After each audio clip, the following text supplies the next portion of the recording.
Student, आज हम discuss करने जा रहे हैं फोर्थ यूनिट का second chapter alternating current AC.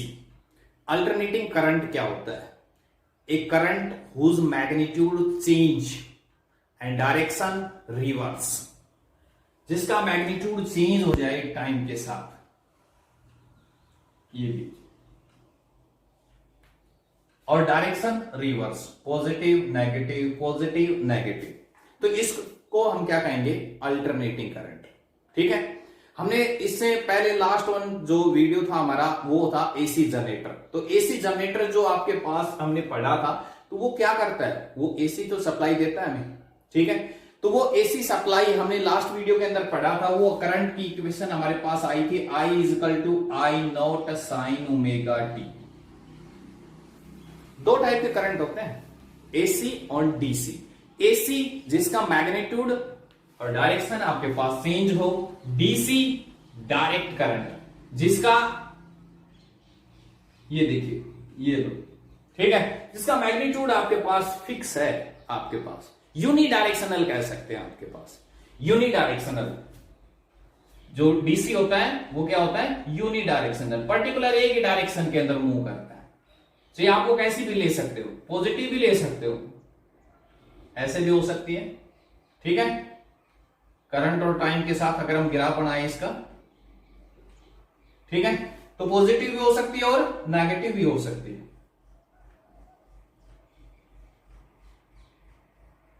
ठीक है, ये होगा डीसी जो पर्टिकुलर एक ही डायरेक्शन। अपने पीछे करंट इलेक्ट्रिसिटी के अंदर पढ़ा है, सभी के सारी पूरी करंट इलेक्ट्रिसिटी के अंदर हम डीसी सप्लाई तो लेके चलते हैं, जो बैटरी से लेके चलते हैं हम।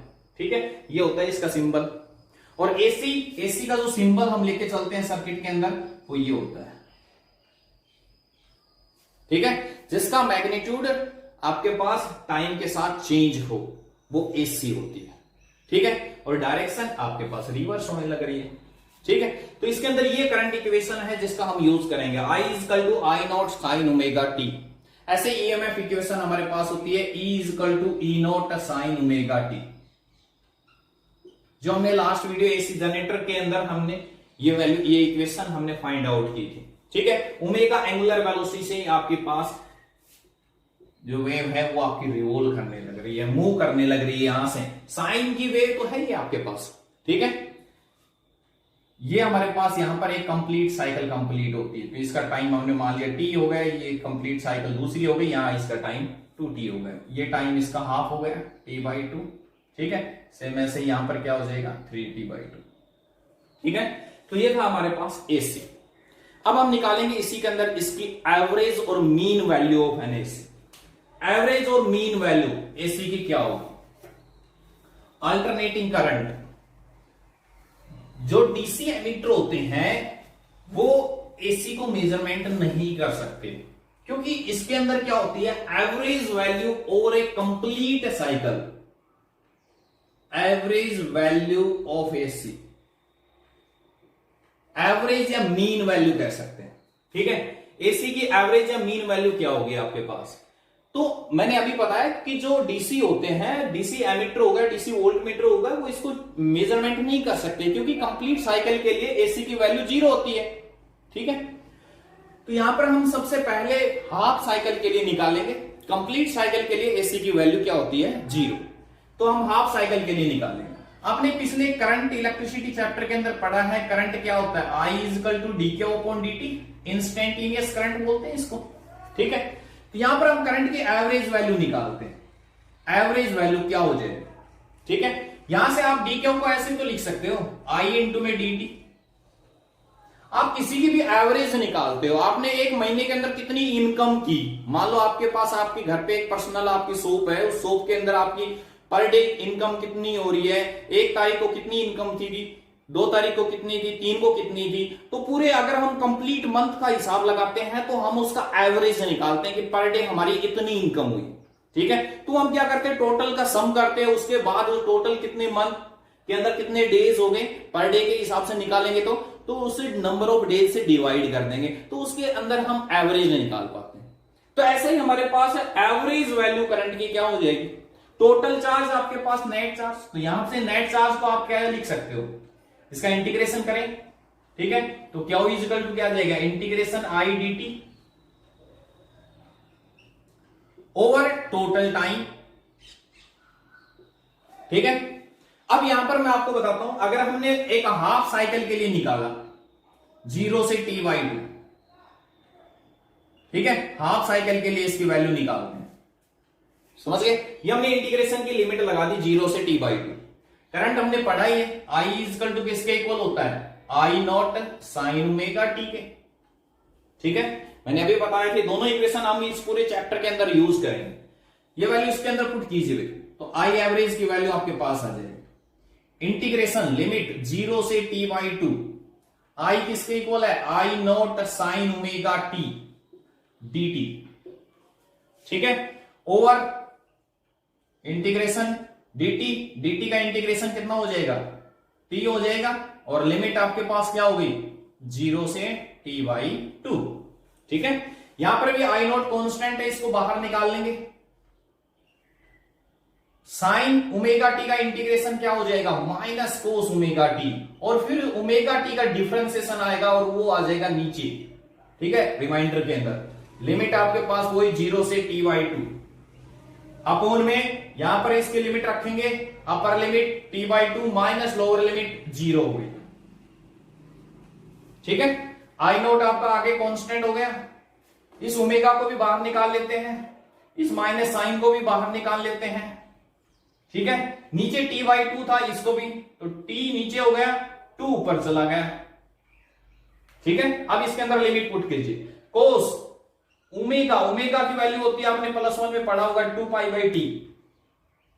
सबसे पहले t की जगह अपर लिमिट रखेंगे t by 2 minus lower limit cos 0,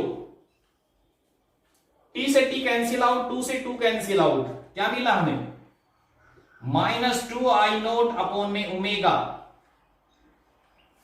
omega into में t, और ओमेगा की वैल्यू अभी मैंने बताई थी किसके इक्वल होती है, 2 पाई बाई टी, तो 2 पाई अपॉन में t ऊपर भेज देंगे, इधर t था ही इसके साथ, 2 पाई बाई टी, t से t कैंसिल आउट हो जाएगा, इधर cos पाई की वैल्यू -1, cos 0 की वैल्यू 1, कितनी वैल्यू आ गई, 2 से 2 कैंसिल आउट हो गए, -2 माइनस माइनस प्लस हो जाएगा 2 आई नोट अपॉन में पाई।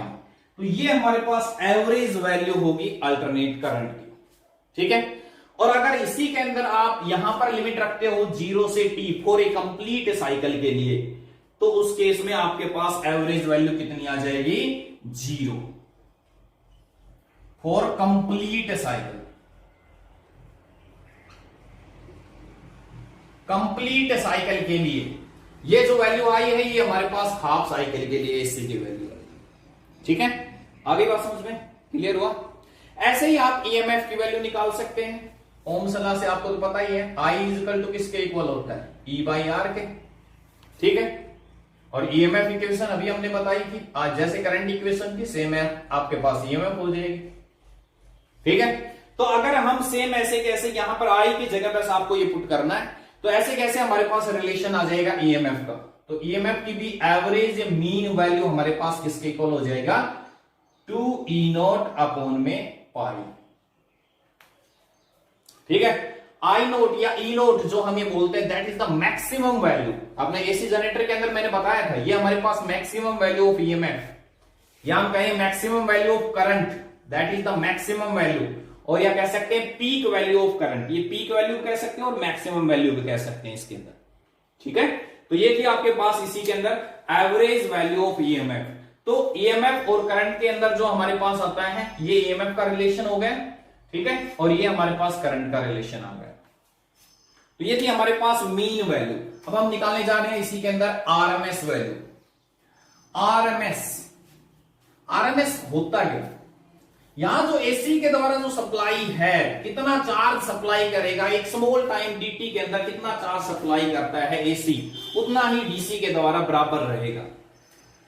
अब हम बात करते हैं आरएमएस की, root mean square value of RMS value of AC, root mean square. तो जैसे आपने मीन निकाला है, एवरेज निकाला है, ऐसे आरएमएस निकाल सकते हो। तो आई आरएमएस IV से भी रिप्रेजेंट कर देते हैं इसको, वर्चुअल इफेक्चुअल। आपको सर्किट में अपने घर के अंदर जो दिखाई, आपको बोला जाता है कि सर्किट के अंदर से आपको न्यूमेरिकल के अंदर बोला जाता है कि आपकी हाउस होल्ड के अंदर जो सप्लाई जा रही है वो है 220 वोल्ट एंड 50 हर्ट्ज। उसका मतलब क्या है, फ्रीक्वेंसी आपकी 50 हर्ट्ज है और 220 वोल्ट जो दे रखी है वो RMS वैल्यू होगी, ध्यान रखना, रूट मीन स्क्वायर वैल्यू। तो आई एवरेज या रूट मीन स्क्वायर वैल्यू क्या होगी, तो देखो इसके नाम से पूरा हमारे कंफर्म हो रहा है, रूट मीन स्क्वायर। ठीक है, तो मीन अभी हमने निकाला है, तो उसी के अंदर उसका स्क्वायर करके अंडर रूट कर देंगे। तो I square dt over integration of dt, ये तो हो गया, क्या हो गया, आई dt तो मीन हो गया था हमारे पास, और रूट मीन स्क्वायर, तो स्क्वायर हो गया, और उसके बाद इस सारे का हम क्या कर देंगे, अंडर रूट। ये हो जाएगी आपके पास RMS value of AC। Current की इक्वेशन वही रहेगी आपके पास, I equal to I not sine omega t. ठीक है, तो अब हम इसकी RMS वैल्यू और निकाल देते हैं। तो RMS वैल्यू क्या आ जाएगी, ये I की वैल्यू आप इसके अंदर पुट कर दीजिए, क्या मिलेगा आपको, IV इक्वल टू, हाँ भाई कंप्लीट साइकिल के लिए हम इसकी वैल्यू निकालेंगे, तो कंप्लीट साइकिल के लिए इसकी लिमिट लगा देंगे 0 से T। ठीक है, I की वैल्यू इसके अंदर पुट कर दीजिए, क्या मिलेगा हमें, इंटीग्रेशन 0 से T, I किसके इक्वल है, I not square sine square omega T dt upon में इंटीग्रेशन ऑफ dt, लिमिट 0 से T। ठीक है, साइन स्क्वायर को आप ऐसे भी तो लिख सकते हैं, यहां पर साइन स्क्वायर को आप ऐसे भी लिख सकते हैं, आई नॉट स्क्वायर कांस्टेंट है, इसको बाहर निकाल लीजिए, इंटीग्रेशन लिमिट 0 से T, साइन स्क्वायर को लिख दिया मैंने 1 minus cos 2 mega T by 2 into में dt अपॉन में एज इट इज है 0 से T dt।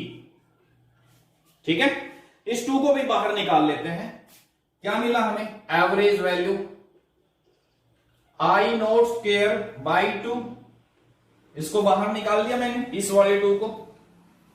अब बचता क्या है, उसका इंटीग्रेशन कर लेंगे, तो ये dt इसके साथ में मल्टीप्लाई में होगा, तो इंटीग्रेशन लिमिट 0 से T dt minus integration limit 0 से T cos 2 omega T dt, bracket close, over dt का इंटीग्रेशन करेंगे तो क्या आ जाएगा इसमें T। ठीक है, और लिमिट रखेंगे तो क्या आ जाएगा T, वो T मैंने यहां पर लगा दिया है। ठीक है, dt का इंटीग्रेशन करेंगे T हो जाएगा, लिमिट पुट करेंगे T, upper limit T minus lower तो 0 है, उसको खत्म कर देंगे। तो एवरेज वैल्यू हमारे पास कितनी आई इसके अंदर,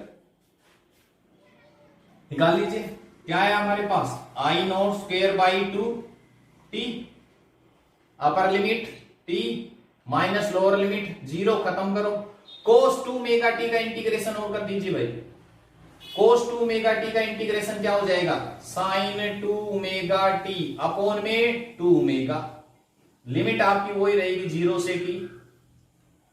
ठीक है, I V is equal to I not square by 2T, T minus, हाँ जी इसमें से 1/2 ओमेगा को बाहर निकाल लीजिए, साइन 2 ओमेगा, ओमेगा क्या होती है 2 pi by t, upper limit t minus lower limit sine 0, t से t cancel out, sine 4 pi की वैल्यू 0 और साइन 0 की वैल्यू 0, मतलब ये सारी कंप्लीट वैल्यू क्या बन गई आपके पास 0। तो आई भी हमारे पास क्या आ गया, I not square by 2t into में t से t कैंसिल आउट, क्या गया आई नॉट स्क्वायर बाई 2। ठीक है, और ये क्या था सारे का अंडर रूट, तो अंडर रूट क्या था, अभी मैं अंडर रूट को लेके चल रहा हूं, पूरे आपके पास कंप्लीट के अंदर लेके चलेंगे हम इसको अंडर रूट को, पावर 1/2। ठीक है, ये सारे के अंदर लेके चलेंगे, तो ये सारे का हाफ हो जाएगा, तो ये हमारे पास अभी आरएमएस या mean value of, RMS value या वर्चुअल वैल्यू ऑफ करंट। ठीक है, समझ गए बात को, तो ये हमारे पास आ गए, that is the peak value of current and that is the RMS virtual या इफेक्चुअल वैल्यू ऑफ करंट। ठीक है, आगे बात समझ में क्लियर हुआ, आज के लिए इतना ही। तो ये था हमारा रिलेशन, ऐसे ही ईएमएफ के अंदर रिलेशन आ जाता है, जैसे करंट का था तो ईएमएफ का भी क्या आ जाएगा, ईएमएफ की आरएमएस वैल्यू क्या हो जाएगी, ई नोट अपॉन में √2, ये ईएमएफ की आ गई। ठीक है, आगे बात समझ में। तो ये थी आरएमएस और मीन वैल्यू ऑफ एसी। ठीक है, थैंक्स।